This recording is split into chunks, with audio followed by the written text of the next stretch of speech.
Em primeiro lugar, sobre a inconstitucionalidade desta matéria. Eu quero me somar a essa concepção de seguridade social que se constituiu no país num amplo processo democrático de um acordo da democracia brasileira contemplado na Constituição de 88, que a partir dessa proposta se rasga. É o direito à saúde, é o direito à assistência social aos mais pobres e é o direito de se aposentar. E onde está a primeira inconstitucionalidade? O rompimento dessa concepção. A segunda inconstitucionalidade, a não garantia da aposentadoria a milhões de brasileiros quando você exige, no mínimo, 65 anos, 40 anos de contribuição para ter integral, ou no mínimo 20 anos, para homens, ou 62 para mulheres. Milhões de brasileiros não vão ter o direito de se aposentar. Primeira inconstitucionalidade. Não bastasse as inconstitucionalidades na questão do princípio da isonomia, no princípio do direito do retrocesso, o direito não se reduz, amplamente discutido por vários juristas.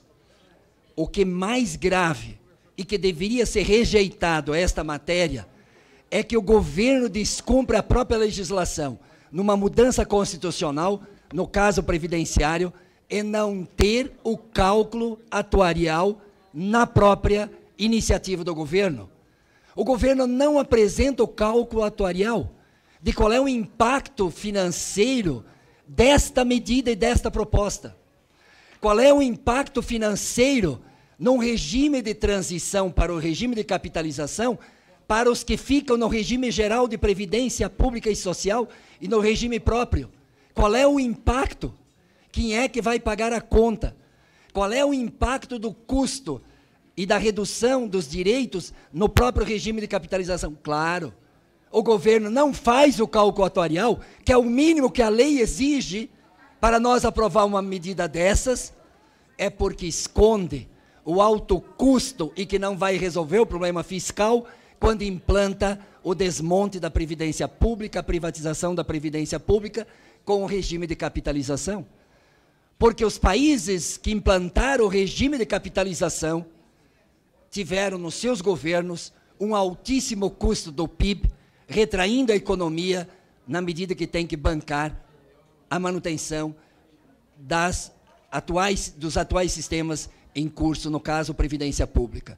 E, do outro lado, a Previdência Privada, em vários países, o governo teve que bancar quando teve crise no setor financeiro, como a crise de 2008, 2009 dos Estados Unidos, e que afetou vários desses países, e por isso que dos 30, 18 países estão retornando à Previdência Pública. O governo não fala em cálculo atuarial, porque ele vai demonstrar o altíssimo custo de manter a Previdência Pública e o desmonte de um direito fundamental, que é se aposentar pelo mínimo. Por isso que é inconstitucional a própria não majoração a partir da própria inflação na Previdência. Por quê? Porque não vai ter nem inflação contemplada na proposta da reforma da Previdência. Em segundo lugar, no regime de capitalização com a Previdência, esse discurso de ajuste fiscal da Previdência não tem muito cabimento nesse caso. Dizem que a Previdência está quebrada, mas não dizem que hoje o governo, através de vários impostos, contribui, o patrão contribui e o trabalhador contribui. No regime de capitalização, só o trabalhador contribui. Que conta é essa? Por isso que eles não apresentam o cálculo atuarial. Eles escondem, eles escamoteiam, eles mentem para a sociedade brasileira que a Previdência vai resolver o problema econômico e fiscal. Não vai resolver nem o problema econômico, porque muitos desses municípios do país que vivem, grande parte, com transferências públicas, vai produzir sérios problemas sociais e econômicos e não resolve nem o problema fiscal. Em terceiro lugar, é que a base do governo não quer discutir receita, só quer discutir despesa.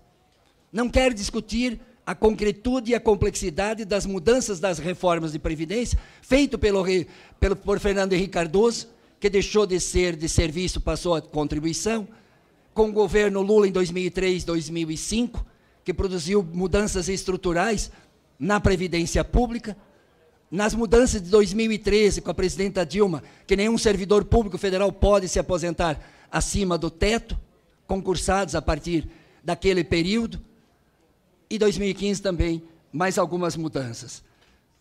E o superávit da Previdência, e aí que é a discussão, para além da despesa, é receita. Por que até 2015 tinha superávit, em grande parte, estruturalmente, da Previdência? O superávit. Por quê? Porque tem que discutir política econômica, geração de emprego, formalização do trabalho dos milhões da informalidade. E dos 68 milhões que estão na informalidade, 42 milhões são mulheres. Portanto, nós temos que discutir geração de emprego. A política econômica ultra neoliberal não vai gerar emprego.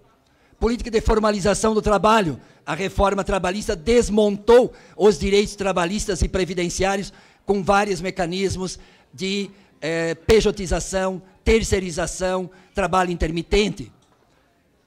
Quarto lugar, por que não fazer de um debate de que é estratégico para uma sociedade brasileira manter a aposentadoria digna para o povo brasileiro, aumentando a receita, reduzindo os incentivos fiscais, cobrando dos devedores sonegadores, cobrando das grandes fortunas, de lucros e dividendos? E por que nós não queremos enfrentar a redução das operações compromissadas, que dá um altíssimo lucro para os banqueiros? Essa proposta, além da privatização em regime de capitalização, não mexe no setor financeiro. 98 bilhões de lucro para o setor financeiro. Por que não vão buscar lá?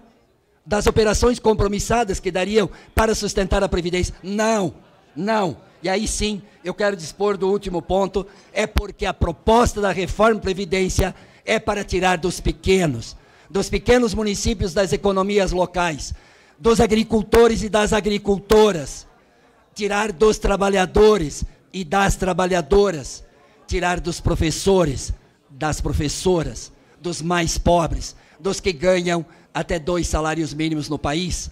715 bilhões, é matemática, deputada, sim. Se tira dos assalariados do regime geral que ganha até R$ 1.374, 715 bilhões, isso é matemática, vai roubar dos pequenos.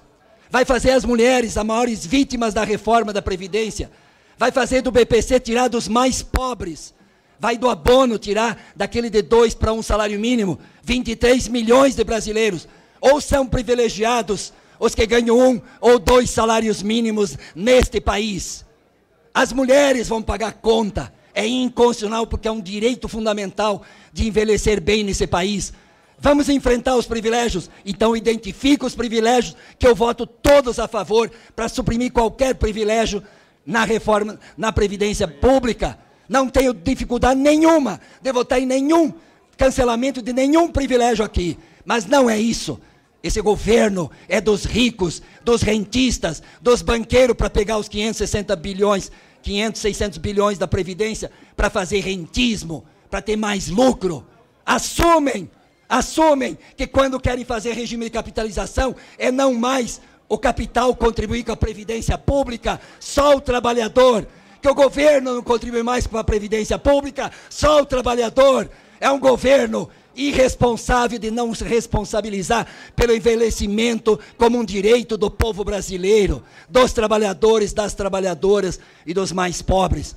E aí, não pode enganar, não pode fazer aqui cinismo, quando a gente sabe que essa proposta, com regime de capitalização, tira a contribuição do governo, tira a contribuição do patrão. Como é que vocês resolvem a questão fiscal? Não mentem para o povo brasileiro. Chega de cinismo. Chega de cinismo. Discurso ideológico aqui montadinho, lido para esconder e escamotear os verdadeiros interesses da inconstitucionalidade, do desmonte da Seguridade Social, da saúde. Logo o próximo passo vai ser o SUS, da assistência social e da Previdência Pública. Por que não consulta o povo brasileiro se esse tributo, se é 500, se é 600 bilhões, que é melhor direito para o povo brasileiro, um Estado e um governo, atender a vida, que é a saúde, atender a assistência social e a Previdência, o direito dos trabalhadores do povo brasileiro, que contribuiu com a produção da riqueza nesse país, o direito de envelhecer bem. É disso que se trata nesse momento, das inconstitucionalidades e do cinismo aqui presente.